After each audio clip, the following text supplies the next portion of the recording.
এবার অগাস্টের যে বিপ্লব হয়েছে, নতুন যেই স্বাধীনতা আমরা পেলাম, এটারও মূল চাবিকাঠি যুবকদের হাতেই ছিল।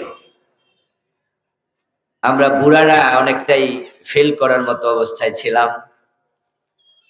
আমরা মাইর খাইতে খাইতে অনেকটা ভোতা হয়ে গিয়েছিলাম। আলহামদুলিল্লাহ, যুবকেরা মাঠে নেমেছে, তারাও মাইর খেয়েছে, তারাও চিতিয়ে বুক, গুলি নিয়ে বুকে তারা বিপ্লব এনে দিয়েছে আমাদেরকে। এলাকার যুবকেরা যদি ভালো হয়, তাহলে সে এলাকাটাই ভালো হয়ে যায়। যুবকরাই সমাজের পরিবর্তনের মূল হাতিয়ার।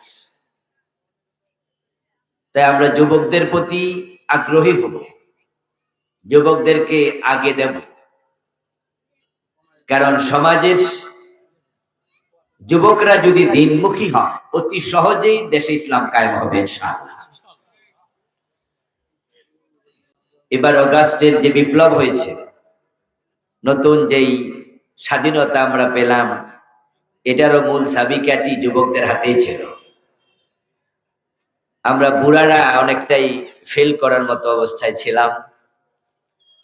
আমরা মাইর খাইতে খাইতে অনেকটা ভোতা হয়ে গিয়েছিলাম। আলহামদুলিল্লাহ, যুবকেরা মাঠে নেমেছে, তারাও মাইর খেয়েছে, তারাও চিতিয়ে বুক, গুলি নিয়ে বুকে তারা বিপ্লব এনে দিয়েছে আমাদেরকে। আল্লাহ তাআলা আমাদের দেশের যুবকদেরকে ইসলামের জন্য কবুল করুন। হযরত ওমরও যুবক ছিলেন।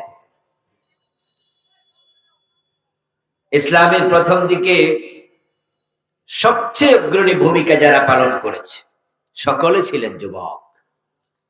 আবু বকর সিদ্দিক রাদিয়াল্লাহু তাআলা আনহুর বয়স ছিল 38, হযরত ওমরের বয়স ছিল 27।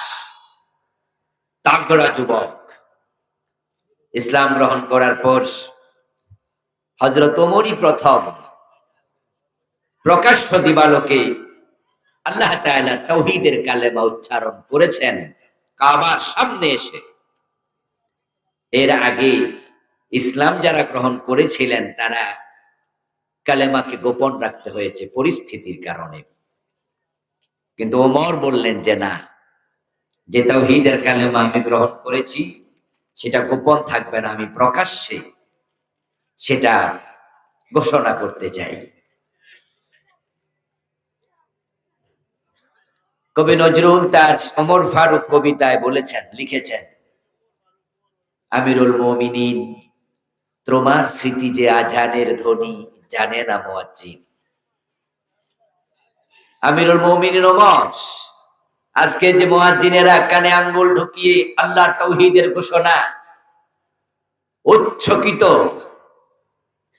আওয়াজে তারা প্রচার করছে, আল্লাহু আকবার, আশহাদু আল্লা ইলাহা ইল্লাল্লাহ, এভাবে প্রকাশ্যে কালেমার ঘোষণা, এটা তোমার স্মৃতি, ইসলামে প্রথম তুমি এটা করেছিলে। সুবহানাল্লাহ। আজকের যুবকেরা এই মাহফিলের আয়োজন করেছে, আমরা তাদেরকে মোবারকবাদ জানাচ্ছি।